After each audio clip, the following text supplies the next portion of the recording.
Hello students, कैसे हैं आप सब। तो यूपी पीसीएस 2025 का पेपर कंप्लीट हो चुका है।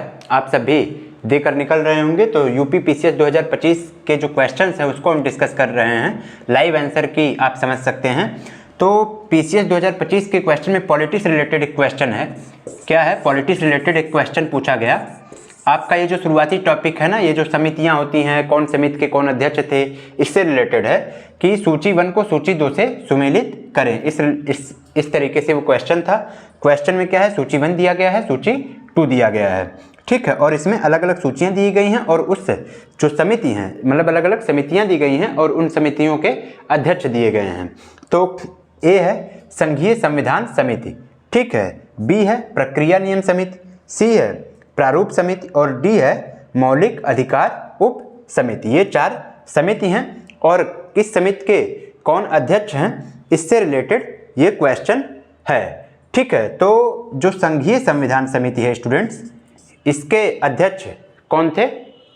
तो देखिए, पहले तो इसमें आप ये देखिए कि कौन से समिति ऐसी है जो आसान है, जिसके बारे में आप श्योर शॉट 100% कॉन्फिडेंट हैं। तो अगर इन चारों में देखा जाए तो प्रारूप समिति के बारे में तो मुझे नहीं लगता कि कोई भी लड़का अगर पॉलिटी एक बार भी पढ़ा है या थोड़ा बहुत भी पॉलिटी के बारे में जान रहा है तो उसको डाउट होगा कि प्रारूप समिति के अध्यक्ष कौन थे। डॉक्टर BR अम्बेडकर जी थे। फिर इसके बाद आती है कि संघीय संविधान समिति। संघीय संविधान समिति के कौन अध्यक्ष थे? तो संघीय संविधान समिति के जो अध्यक्ष थे वो थे आपके पंडित जवाहरलाल नेहरू जी, जो हमारे देश के प्रथम प्रधानमंत्री थे। वो क्या हैं? संघीय संविधान समिति के अध्यक्ष थे, ठीक है। फिर उसके बाद आता है प्रक्रिया नियम समिति। क्या है? प्रक्रिया नियम समिति। तो प्रक्रिया नियम समिति के जो अध्यक्ष थे वो डॉक्टर राजेंद्र प्रसाद जी थे, जो हमारे देश के प्रथम राष्ट्रपति हैं, ठीक। डॉक्टर राजेंद्र प्रसाद जी ये किसके थे? प्रक्रिया नियम समिति के। अब आपकी केवल एक ही समिति बच रही है, कौन सी?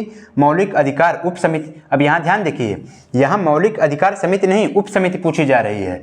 तो 2-4 जो उप समितियाँ हैं, अब वो भी आपको अच्छे से याद कर लेने हैं। और बच कौन रहा है?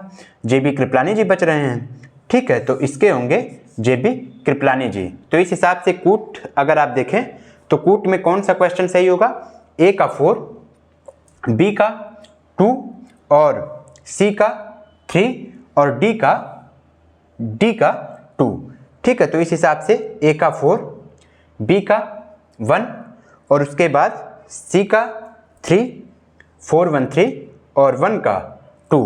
तो इस हिसाब से ये जो ऑप्शन C है ये क्या है स्टूडेंट्स? आपका करेक्ट आंसर है 4 1 3 2। तो ये पॉलिटी की समिति से रिलेटेड क्वेश्चन थे, इंपॉर्टेंट क्वेश्चन था। आशा है आप सबने सही किया होगा। चलिए आगे बने रहिए, और भी क्वेश्चन हम लगातार आपको लाइव आंसर की के माध्यम से सॉल्व करा रहे हैं। धन्यवाद।